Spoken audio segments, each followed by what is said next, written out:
Here we go. Provincial Grand Chapter. Normally, this place would be buzzing with people.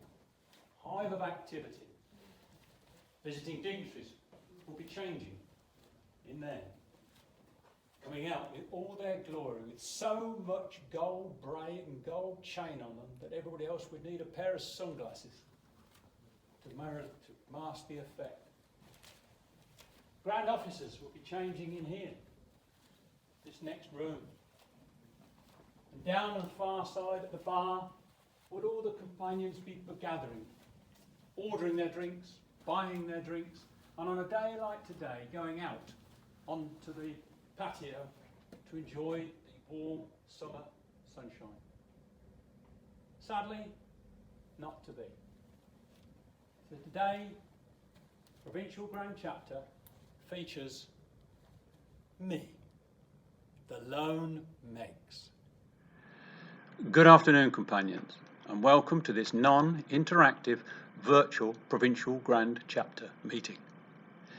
It has been 15 weeks since the last chapter meeting, and putting on a collar and tie for the first time feels strange. I have hair that resembles the 70s in length, if not in colour, and the garden has never been tidier. It really is strange sitting here talking to myself, for, as you are all well aware, I am more at home walking around feeding off the reaction of an audience. But these are strange times. So here goes, and with any luck, we shall arrive at the end all in one piece. There is much sadness in the world, and during the past year, our own sadness has been added to by the passing of 20 companions to the Grand Lodge above. Let us, in a moment of quiet reflection, pay our respects to departed merit.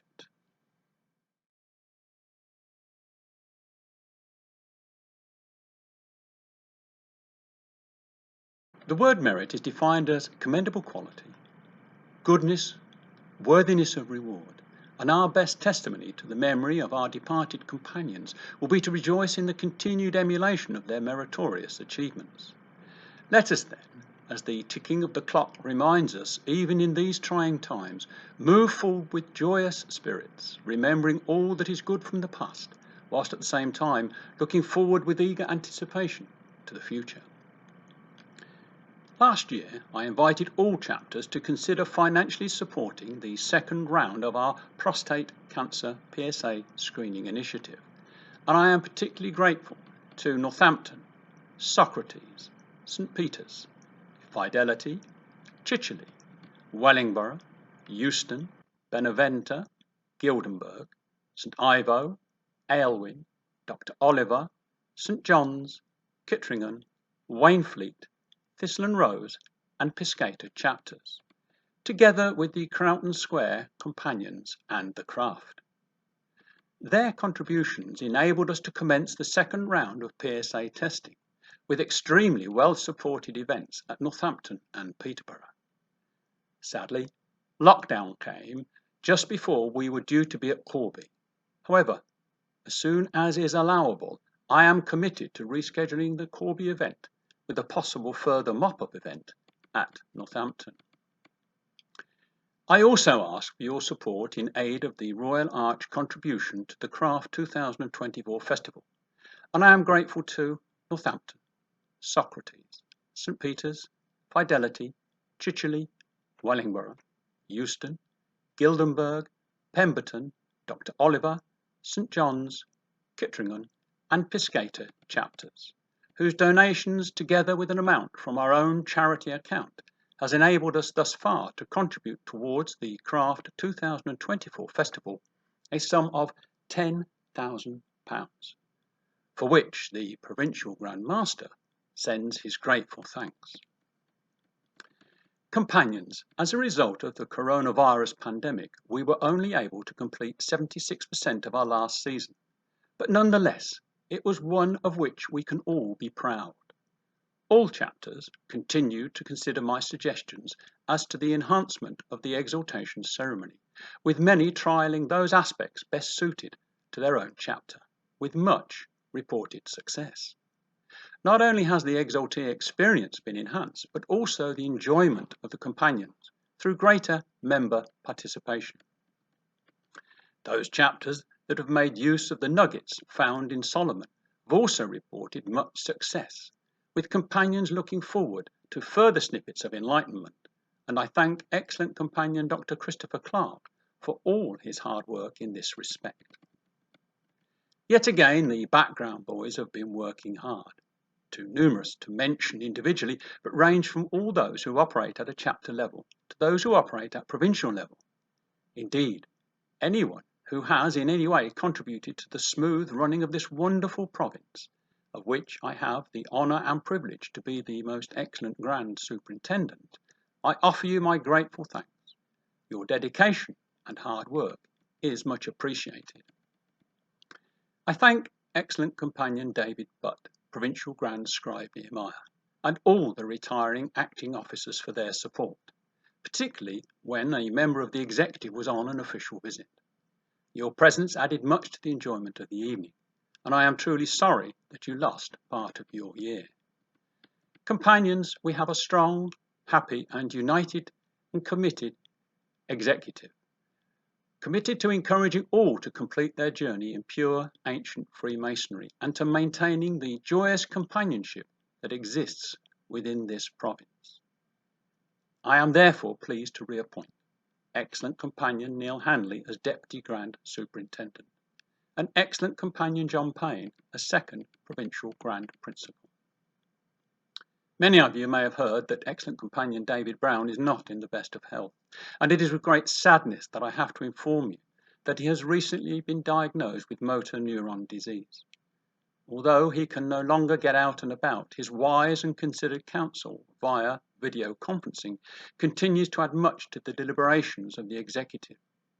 And it had been my intention to state that until such time as he no longer feels able to contribute, he will remain as Third Provincial Grand Principal. Companions, that moment came at 10 a.m. on Wednesday the 17th of June, when I received an email from David explaining that his health had deteriorated to such an extent that he was no longer able to join in our video conferencing meetings. It is with reluctance and sadness, therefore, that I bow to his wishes and accept his resignation from the position of Third Provincial Grand Principal.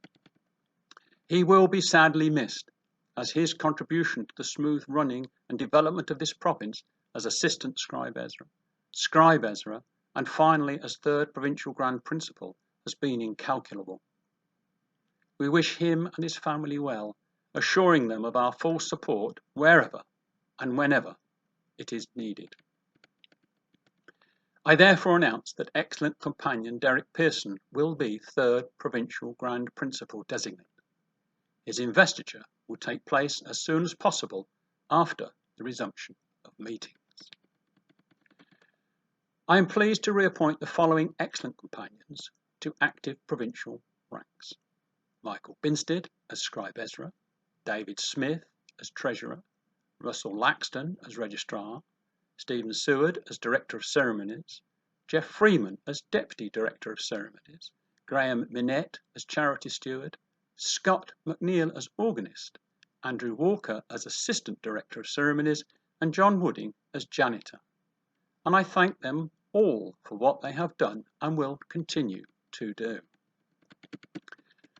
I am pleased to appoint the following companions to active provincial offices: Scribe Nehemiah, Eric Samler; Swordbearer, Michael Caseman-Jones; Deputy Director of Ceremonies, Mick Smith; Almoner, Stuart Morgan; Principal Sojourner, David Doherty; First Assistant Sojourner, Andrew Petrie; Second Assistant Sojourner, Anthony Larkins; Assistant Scribe Ezra, Aaron Day; as Standard Bearers, Jack Summerfield, Dennis Willis, Anthony Wiltshire; Assistant Director of Ceremonies, Jason Bryce; Stewards, Richard Anderson, John Ferguson, John Flaville, Richard Hill, Brian Hornigold, and Clifford Summers. And the following with their first past provincial appointments: as Scribe Nehemiah, Richard Godwin; Swordbearer, Christopher Beck and Charles Bennett; Sojourner, Malcolm Atkins, Philip Martin, Ernest Pepper. As standard bearer, Graham Ballinger, Michael Evans, Stephen Kingham, Simon Laws, Ian Nelson, Ronald Ricker, Dabinder Singh Basra, Norman Saidi, John Scoyles, Bernard Wells, Michael Ward, and as Assistant Director of Ceremonies, Thomas Webster.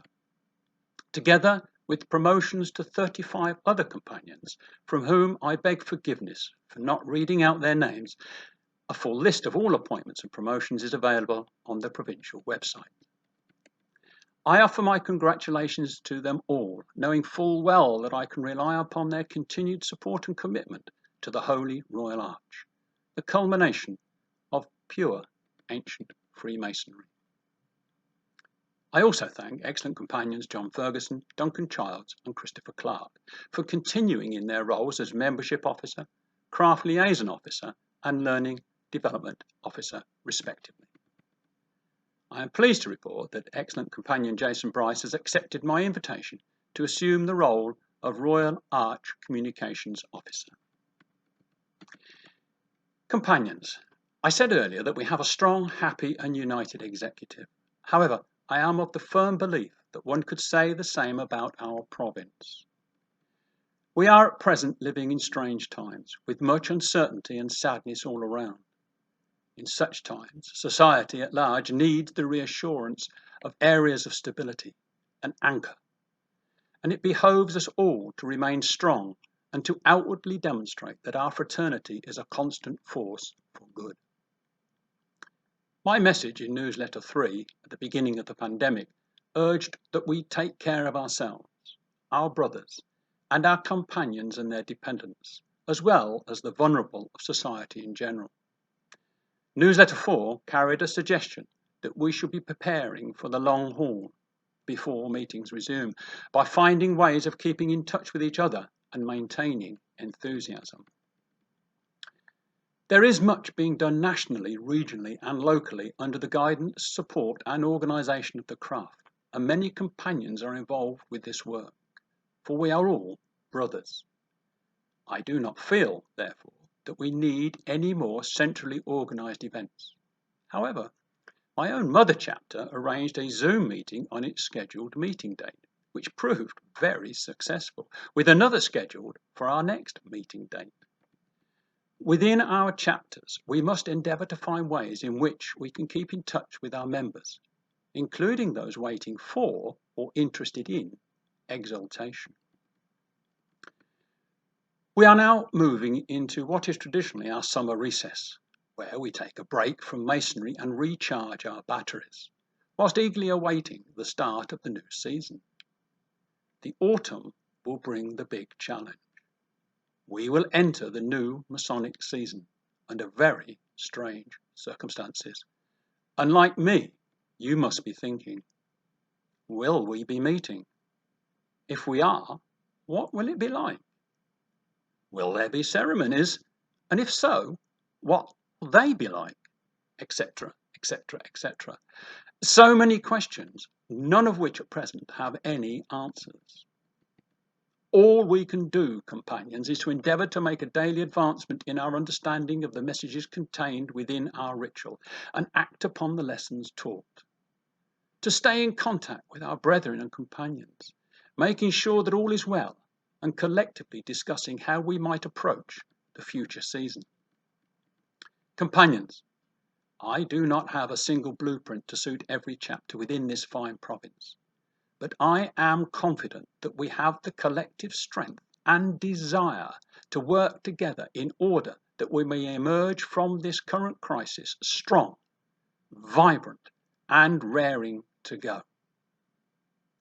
Until the time when we can again meet in the joyous companionship that is the supreme order of the Holy Royal Arch, stay safe, and may the true and living God Most High be with you and your loved ones.